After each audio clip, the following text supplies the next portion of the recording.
Thomas and Agnes Chappell. He was a mine engineer, came out from England. Yep. And he moved from Moonta to Burra. Right. So there's a road over there called Chappell Road. A lot of people moved to Eyre Peninsula from the mid-north, didn't they? Oh, from around Burra and so on, they moved over there to what they called the Burrowing Mine over at Lipson. Right, is that right? Okay. Yeah, that was, they called it Burrowing because they assumed that the copper went from Burra underground all the way over there. They thought it was the same seam back in those days. Yeah. Oh, it's possible. And they mined there for a little while, but yeah, the water just got too much in the mine and they couldn't right? do it. That and there's still plenty of copper there, but it's not feasible. Well, now it's probably feasible now, but it's not. Wasn't up until recently. Yeah, right. Do you reckon they'll go back in? Depends on whether depends on prices. Prices of copper, yeah, because they're talking about doing the same here. But now they're talking about putting some liquid in there to dissolve the copper. Yep. And then pump it out, and then pump water back in its place. Well, that's a good idea. But copper's not expensive enough at the moment for it to be worth it. Right. Well, that's good. Now, you've already seen probably that what the Lincoln South guides had about you knocking them off in '68. They beat South by a point in the 1968 grand final. So you remember that bitterly? Yes. 68, lost by a point. Yeah, we won't talk too much about that then, but 1 point. I think it was 1 point. Roger Dunn was playing, I think. I think. Just wasn't. Well, it was their day, and it was. Yeah, it was there. It was good for their history. Yes. Yeah. Yeah, because we hadn't beaten them all year. Is that right? And we come up and clean them up in the grand final. And How much by? it wasn't 5 points, I think. What happened? We finished fourth, I think, if I remember. Is that right, Steve? No, the year before. Minor round? The year before. No, that year. That year, yeah. We finished top. No. And we had to beat everyone. Yep. We had to beat Waybacks in a one of the semis or the prelim, and South went straight to the grand final. Yep. And someone else we had to beat. We had to beat Marble Range in the Marble Range in the and we preliminary. won every game. And then we got to the grand final, and we won by 4 points. Johnny Lodge kicked the winning goal. I was standing next to him. Dennis was best on ground at full back. I think Johnny kicked 4 or 5 goals at full forward. Johnny Williams. And that was it.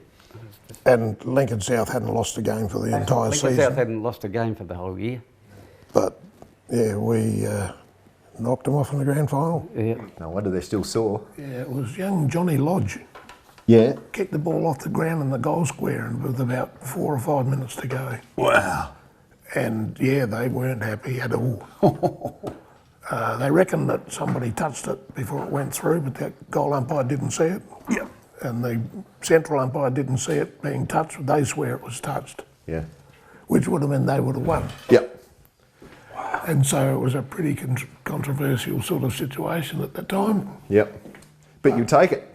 Yeah, why not? You take it, yeah. Why not? Yeah. Was it touched? I don't know. Well, you're at the other end. I'm the other end, so I've got no idea. All I know is that everybody started going crazy and I thought, oh, looks like we've got it. Yeah. Yeah, well, it come back to the centre bounce, and then it was all siren went. Yep. Who did you play on then, Dennis? Who did I play on? Who did you play on? Sinclair. Peter Sinclair? Peter Sinclair. Peter Sinclair. I was playing centre, I stood... He used to be a ruckman, Peter, but I think he was playing full forward. Steve Horn. Steve Horn was centre. Oh, yeah. Who was coaching South? Was Horny? Max Horn. Max Horn was the coach. That's Steve's father. Yeah. Yeah, Steve's father. Because I remember the Friday before the grand final, I'd been in hospital, I had pneumonia, and I came out of hospital a couple of days before the final, and Max was at the Ritz Cafe, and he said, oh, wow, you're right, chap, because I knew him, playing cricket and so on. And I said, well, I just got out of hospital. And he said, oh, that's good. That's a bit of bad luck, isn't it? And I thought, because I didn't really expect to play, but we played. You played well. Got best on ground. Yeah, well, you try a bit harder when you know that you're not probably up to standard. But Roger, that day he wasn't best player, but I'll tell you, he took some punishment that day. Oh, yeah. He said, He took a hammer. And he said, don't get in any fights, boys. You play the ball. If there's any fights, leave it to me. And that's what he did, and he had cuts over his eyes and... But you might have had a few run-ins with Gary Turnbull. Gary Turnbull, yeah. Oh, yeah. Neville O'Brien. Oh, I remember one game against Gary Turnbull. Yeah, they had a big punch up. I went up for a big mark and his head hit me on there and it knocked him out. I turned around, I didn't realise it happened. I went and kicked the ball, and when I saw him down there I thought, oh, this is not good. He's a boxer. Yeah. And walked into the Lodgie's pub after the match and he was standing over there, and I thought, oh, I don't know, will I go for a beer? I think I might just go home. Anyway, I stayed there, and then he looked up and saw me, he started heading my direction. I thought, okay, this is it. And he came over and he said, chap, that was you that hit me in the head. And I said, yeah, it was accidental. He said, yeah, I know that, it's all right, good game. I nearly died. A hard man, but fair. He was a hard man, but he was fair. Yeah. Good footballer. Played Norwood. Yep. But were you guys playing when Tumby first went into the Port Lincoln League? Yes, but I was playing senior Colts, 1962. Yeah, I didn't come to 66. I started. I got talking into playing senior Colts because we had to have an A grade and a senior Colts stand to Port Lincoln League. Enough players. Dean Lodge, Barry Wilson just saw me one day and said, we want you to play footy. And I said, I don't play football. And they said, you do now because we need to make up the numbers. And you'll be full back, so you don't have to do anything. Just make up the numbers. He said, and after the first couple of games, there'll be enough players come in and you won't have to play anymore. But then they picked me best player 3 weeks in a row, so that I kept going back. I found out afterwards it wasn't because I was best player, it was just to get me playing, because they couldn't get the numbers. Then he ended up Air Peninsula fullback. Do you mind if I just cut in there, right? Just tell a story about Denis. He's a very modest guy. But John Williams, we spoke about, who was a legendary full forward for Tumby, he was out for 2 or 3 weeks with injury. So they've asked the coach at the time, I think it was Doug Murphy, has asked Denis to go from full back, his normal position, to go to full forward, and he kicks, I think it's... 10 goals. He kicked about 20 goals in 3 weeks. Yeah. John Williams comes back, bye-bye Denis, back to full back. Yeah. Never to play full forward again. And he kicked all drop kicks. Everyone was a drop kick because I couldn't kick decent punts. Fantastic. Obviously, John Williams was key in your plan. Full forward, Big John. Big John. You just couldn't get around him. You couldn't get around him. He was quick over the first probably 10 metres, so a fullback sort of could only go partly with him, and he was such a big guy you couldn't get a ball around him. You couldn't try. Beautiful kick. Good kick. He kicked 9.5 out of 10. Yeah, very good kick. Very Accurate. very sort of timid bloke on the field there, wasn't he? Yeah. John, big giant, but no one would pick on him because he was his size, but he wasn't a hard sort of nut or anything, was he? But he could kick a goal. Took good hands. Good mark. Yeah, good hands. And he used to lead very well, didn't he? Yeah. I think most people got out of his way. Started playing Colts with him, so... Right. Yeah, but... What happened to him in the end? well, I don't know. He went away from Tumby and then never sort of heard much more about him. My last month I spent with him, and I stayed with them. Oh, yeah. Yeah, I don't know what this. I got called up for national service, so I was just biding my time for a month, and he said, "Oh, I've got a room you can use," so that's what I did. Haven't seen him since. No. And he passed away a long time ago. Yeah, Did he? I heard that. Yeah. Yeah. Oh, How was the party? well, it went on all week. Yeah. I was supposed to go to one that I was a dead partner to. She had a 21st that night. And I went around to apologise and say, well, look, I'm not going to be here. And her mother said, you know, I don't blame you. Good effort going around. Making an effort, doing the right thing. Yeah. Because, you know, I thought, well, I'll just wait, because there's going to be a lot of people not going to turn up. I think everyone appreciated that you had prior engagements that night. Yeah. Yeah. And like I said, it went on all week. I went to work I think I didn't get to work till about 10 o'clock Monday morning. Yep. And my boss, when I turned up, he said, what are you doing here? And I said, well, you know, he said, don't worry about coming in, you know, go and enjoy yourself. And Great, because he was a supporter of the footy club, Oh, yeah, yep. even though he'd never ever played footy or anything. But he had a business. But in he Tumby, used, so- well, yeah, and he used to go down on Sunday mornings and help with the barbecue of a Sunday morning. Because that's country football. Yeah, that's right. It's more than just a sport. It is the It's the focus of community, the yeah. social Yep. social hub. Social, yeah, that's dead right. Yeah. What do you remember about the actual game? I remember walking off. That's it. And they, two of the guys put me on their shoulders and carried me off, and I felt a bit embarrassed. I didn't understand what was going on, really. Greatest fullback we had. So you always played fullback? Played, when I first started, I played full-back in the senior Colts, but I played half seniors and half B grade that year. Then I started at a centre-half forward for a few games, and then they put me at centre-half back for a few games, because they didn't have a centre-half forward or a centre-half back in Tumby at the time. Then I went to a half-back flank for a little while, and the guy that played full-back, there was two of them, there was Dean Dunn and Graham Bourne. Both of them sort of got a bit older and a bit slower, and they tried me back there and they put me back there, and that's where I stayed. So I played full-back for the rest of my time. Great.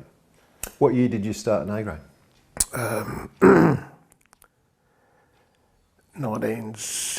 1963, 64. So you're in the Port Lincoln League when you first Yeah, played. yeah. Did you would have played juniors in the red and white? No, I never played footy at all. Oh, you didn't? Not at school. No, I never had anything to do with football. It was too rough. Get hurt playing football. I was a cricket person, really. And I played baseball when I was 13. At North Shields? No, Tumby used to have a team. Oh, that's Tumby right. Demons. Yeah. Actually, yeah. That was in 1960, and I played for them. I was only 13 or 14.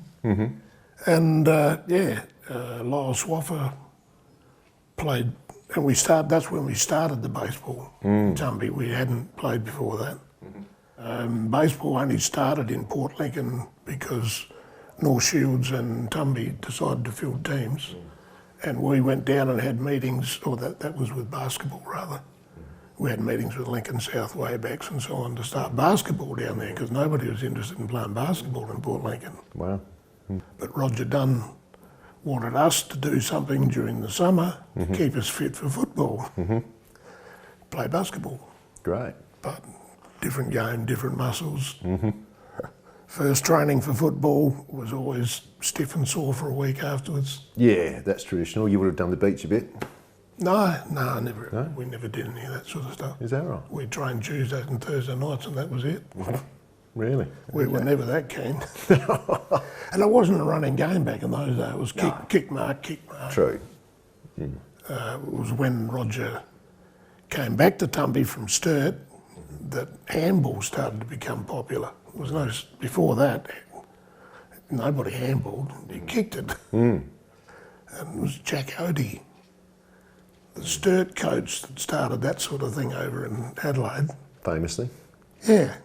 And of course Roger was Jack Odie. Loved him, which is fair enough, because he was good. Then he was hard at it.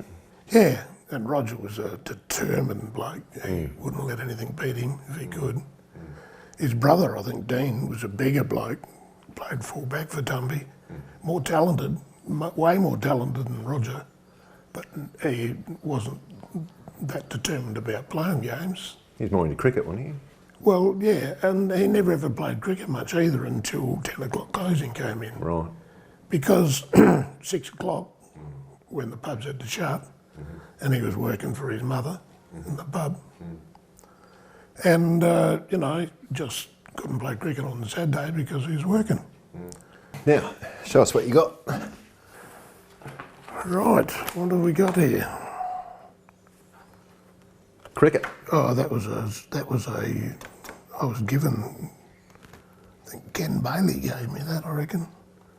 It was to do because Bradman was playing. Right. That was back in 1939. And that was But I had- Centenary, was it? Or South Australia Cricket Association versus Eyre Peninsula.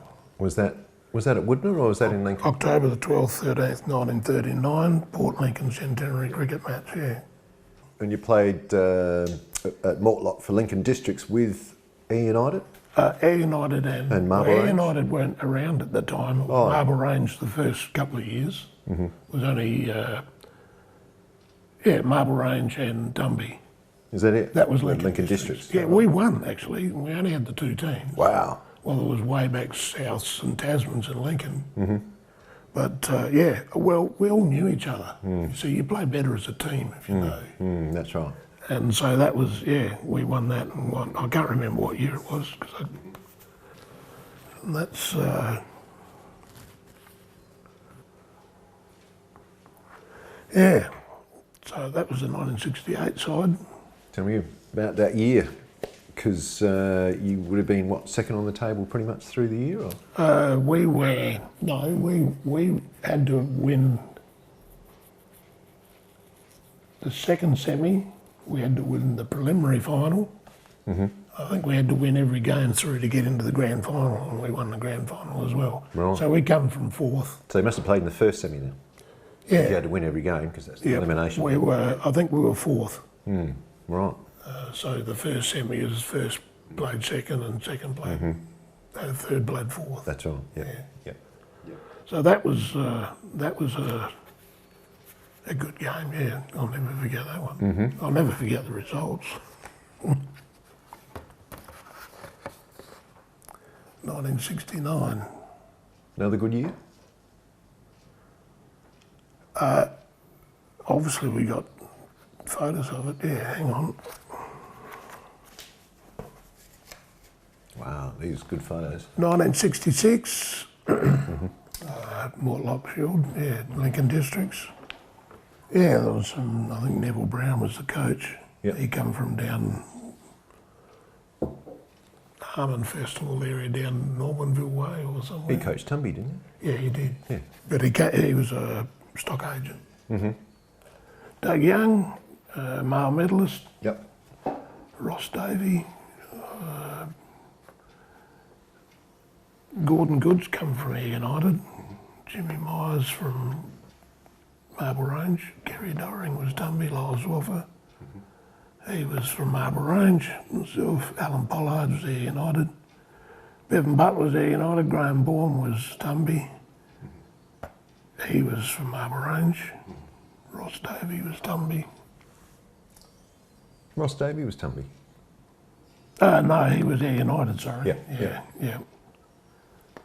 Denis Challenger, he was Marble Range. Johnny Baldessera. Giles. Billy Giles. Billy Giles, yep. He was from Marble Range. And Darryl Elwood. And there's David, yep. Who we just lost. Yes. Good player. Yeah, not bad, yeah. He was small, rover type player. Yeah. On the wing and the ball. Yep. And Doug Young could play a bit. Doug Young could play a bit, yeah. I always remembered him being a big bloke, and yet when I met him over in Tumby not long ago, he's about this much shorter than me, and I thought... Another bloke. Because I was a young bloke, always looked up to these guys. But when you meet him years later, you think, gee, he's not that big at all. Well, he's another bloke with a good leg. Yeah, Yeah. Doug Young, yeah. Because he played centre forward, of course. Yeah. Yeah. 1967. And that's Barry Francis' father there. Yeah, he was one of the, what do they call him? Norton from Ayr United, but he went to Whyalla. He coached up there apparently. Dean Giles. Bevan. Somebody Bevan. McDonald? No, hang on. Manager, Rex France, Dearman, president. Looks like he might have been the coach, McDonald, B. McDonald. Yeah, that's him. Yeah, he called us. Yeah, he coached us 1 year. Where was he from? Port Lincoln. Oh, right. Yeah. So he's Marble Range, probably. Well, no, I don't know. He was a first paid coach that Tumby had ever had. Is that? Oh, so he coached Tumby. Yeah. Right. Yeah. Okay. Yeah, he coached Tumby. Only for one season. He was a paid coach. Yeah. So money Before came that, in round about 60s, obviously. 1967, yeah. Yep. Yep. There was no money involved before then, I don't think. Nobody ever got paid for anything. Well, that's right. I did do North Whaler and interviewed a fella called Mick Van Backus. Yeah, Mick. Yeah, I know Mick. More so in Whaler. Yeah, yeah. He was a South Augusta. He played for South Augusta. I know. But he played South Whaler too. Oh, did he? He's good mates with a mate of mine called Tony Tank Hannon. So Right. So he's South Whaler. Yeah. So Mick. I know Mick well. So, Yeah, he's a legend. and the family. Yeah, he is. Yeah. He is. He'll tell you. Yeah, he will. And they paid him, I think it was £1,300 or £1,400 back in 1964. Yep. I hope this is not coming over big-headed. No, of course not. I can only tell you what happened. Your story, that's right. That's what it is. I can only tell you my story, right? Exactly. I had an offer from Port Pirie Football Club. Ports, yep. They offered me and Les a room full of furniture, any furniture I like, as long as I played for Port. And I said no. And money as well? Or No, just the room. the furniture. And then I got offered the Solomon Town coaching job. Yeah. I said no. Then I got offered the Risdon coaching job, and I said no. We were coming back to Whyalla. Les was homesick, she wanted to come home. Yeah. And then a guy by the name of Trevor Searle played for West Torrens. I knocked around him as a kid in Adelaide, right up till I was 17. I knew him, we grew up together. Yep. He got a job coaching South Augusta. They came down and met. Yeah, Trevor Searle, he's talking about that. He was mates with, he was a real good harness driver and trainer. Trevor, he died fairly prematurely. I don't know how old he was, but he wasn't old. But yeah, he went to, that's what Mick's about to say, he went to South Augusta. And Mick went up there, and I think he's about to tell us that he couldn't, North Adelaide wanted him to go down there, but they couldn't match the £600 for the year that he was going to get at South Augusta, 1964. He was a trotting man, wasn't he? Pardon? Trotting That's him, you got him right, yeah. Yeah. And he made me, or the club made me the offer, and I couldn't knock it back. Right. And then in the meantime, North Adelaide came up, I apologise. They come up with Thompson, the secretary, and I think it was Don Lindner, the coach at the time. And they made me this offer to come down. They asked me what I was getting. They said, well, they couldn't match it. So I stayed with South, yeah. So he got £600 and $100 for going top, so £700 and £50 a game, which they would have played probably 15, even in those days, 15 games. 15 by 50, 650. Getting more than I was. So 650 plus £1,350 for the You got year. paid how much? Well, when I was playing league, I think we were averaging about £2 a game. Wow. £2 a game. That's it. Yeah. Ridiculous. And when I was captain, not coaching, just captain, I got the same amount of money as Billy Smith coming in playing his first game. Yeah. Yeah. Because it was just... Well, there was nothing, there was no contracts in those days, and It wasn't really about money then? no, not until I started to put buck up, and I said, no, hey. Look, I'm not playing for this sort of money. I'm captain, I'm state captain, I'm captain of the club, and bloody Billy Smith coming in and getting his exact same money as me. I said, no. I said, I'm going to the country. I was going to go to around New Ripta. Yeah. Oh, yeah. And I had a big offer. And There's always been good money out there. Now they stepped in and they got a couple of blokes to kick in a bit of money, and so I stayed there. But I know, like, I'm miserable. Jesus Christ. But of course there is a lot of money around, particularly in the country these days. Oh, well, no, the last 30 years there's been big money in the country. Oh, yeah. Anyway, so Mick Van Backus, he got £1,300 or £1,400, which back then would buy a house, certainly in Whyalla. Oh, yeah. Oh, without a doubt. And he paid $1,900 for mine in Tumby. And that was 1969. What was I going to say? Oh, Norton. Something else I was going to say, but I can't remember what it was. McDonald. Yeah. 1968, Lincoln Districts.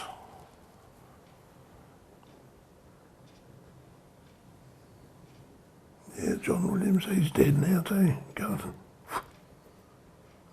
Patrick Pedler. Yeah. Oh, of course, that's cricket.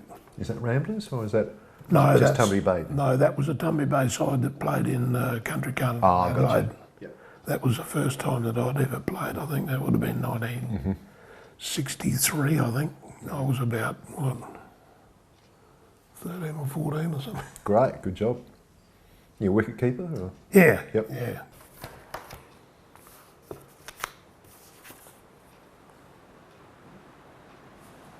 Here comes our rain, which we need. Yeah, you're not wrong. No, I coached the ladies basketball side in Lincoln. Great beard. Yeah, that was back in the day. Yep. Couple of Miltons there. Oh yeah, yeah. She was a Milton. She's a Milton. She's a Dunn. So to be Steve's mum there? Steve Milton's. No. That's his sister. Oh, okay, right. Like I said, I was coaching back then. Don't remember what year it was.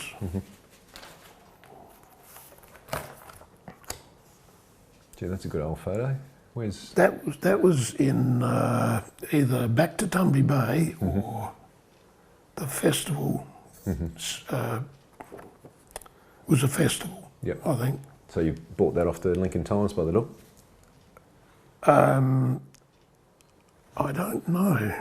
I reckon, by the way it's printed up there. Yeah, because I know all the names there. Thorpe,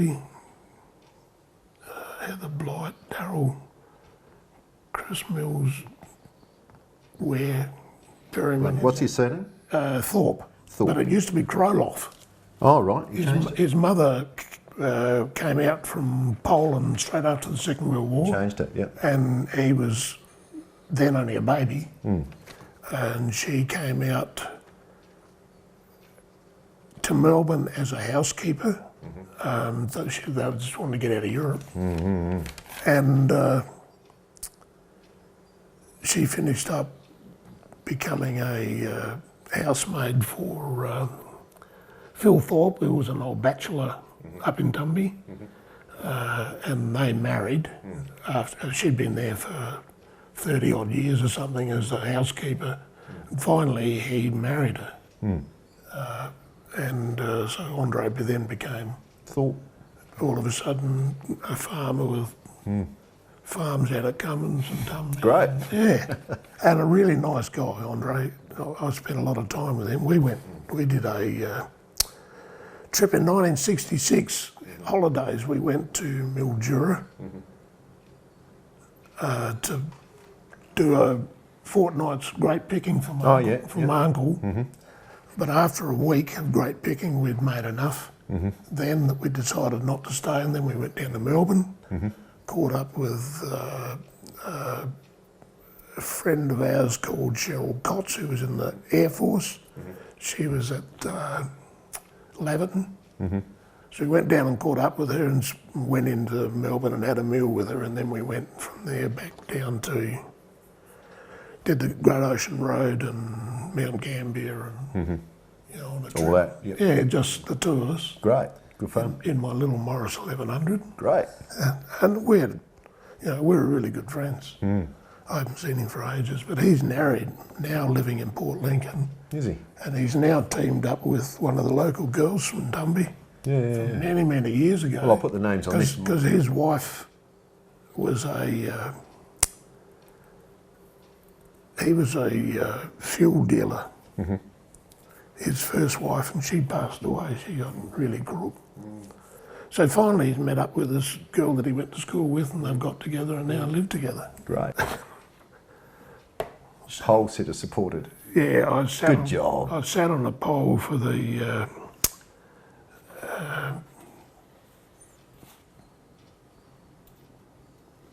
police band. They had the police band at the ball on the Saturday night, and I was president of the Royal Youth Club at the time. Well, the captain's got it pretty much right. Who wouldn't? Flying Doctor Appeal. Yeah. Ah, yeah, yeah. So I sat up there from midnight Saturday night until they raised $100, Right. which they got by about 3 o'clock Sunday afternoon. So I was allowed to come down then. Right. You only had... But I spent the night up there. You did? Yeah. Good job. But it was it was like a little, it was on a pole, but it had a little walk, like a platform. Platform. And I had a little sleeping bag up there. Right. So you went. Except it was pretty hard to But sleep. you only had the pleasure of Roxanne's company probably for the photo. Yeah, that's right. Yeah, it was, yeah. Yeah, well, she was going out steady with Bill Richardson then. Yeah. In fact, they're married now. Yep. But that was just because she was in the Royal Youth Club. I was president. Bill, she was treasurer, I think. I can't remember now. It's that long ago. That was probably the photographer's suggestion. Yeah, it was. Yeah. Yeah. Yeah. Well, that's what I used to do. Made it more interesting. That's exactly what I used to do. Run around with the Hasselblad they would have taken a picture with, the Hasselblad, the big old large format camera. Yeah. Because Volley Lindpier... that was him. He was the guy that took it. There you go. Volley, he was, And he would have bossed her around too. Hop, hop, hop. Yeah. Denis Chappell, thanks very much. Yeah. You're a legend. Good job. Not really.